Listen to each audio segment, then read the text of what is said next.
කවිෂා කෞමිනි කියන්නේ නිරූපණ ශාස්ත්‍රයේ කාගේත් කතාබහට ලක් වෙන චරිතයක්. නිරූපණ ශාස්ත්‍රයේ නිරත වුණාට ඇය වෘත්තියෙන් හෙදියක්.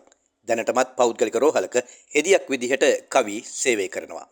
හෙදියක් විදිහට සේවය කරන අතරේ Tamanගේ කාලය කළමනාකරණය කරගෙන නිරූපණ වැඩටත් ඇය එකතු වෙලා තියෙනවා.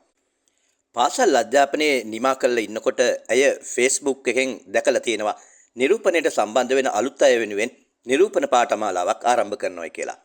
පස්සේ නවකයන්ට හොඳ තැනක් හින්දා ඇය Miss Dream Beauty Queen Academy එකට සම්බන්ධ වුණා. එතනින් තමයි ඇගේ නිරූපණ ගමන ආරම්භ කරන්නේ. ඇගේ දැන් ආසාව තියෙන්නේ රංගපාන්න.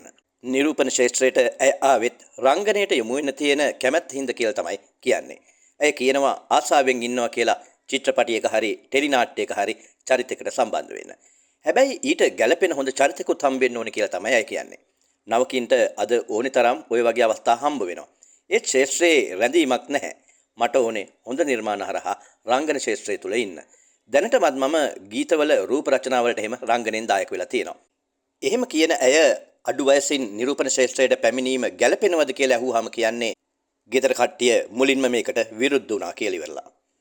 හැබැයි අදටත් ඒ අය Tamanගේ වැඩ ගැන හොයලා බලනවා කියලා ඉවරලා කියන්නේ.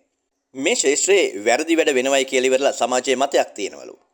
ඒ වගේ දේවල් නම් ඒ වගේ වැරදි වැඩ නම් සිද්ධ වෙනවා කියලා ඉවරලා ඇය කියනවා. ඒ Taman හොඳ නම් Taman මේ ශාස්ත්‍රය තුල හොඳින් විනයක් තියාගෙන හැසිරෙනවා නම් ඕවා ලොකු දේවල් නෙමෙයි කියලාත් ඇය කියනවා. ඒ වගේම ඇගේ පෙම්වතා මේ වෙන දේවල් ගැන දන්නවා කියලාත් කියනවා.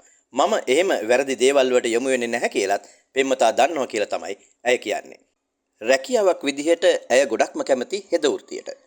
පොඩි කාලේ ඉඳලා නිරූපණයේ පැත්තට තමයි නමුත් ආස කරලා තියෙන්නේ.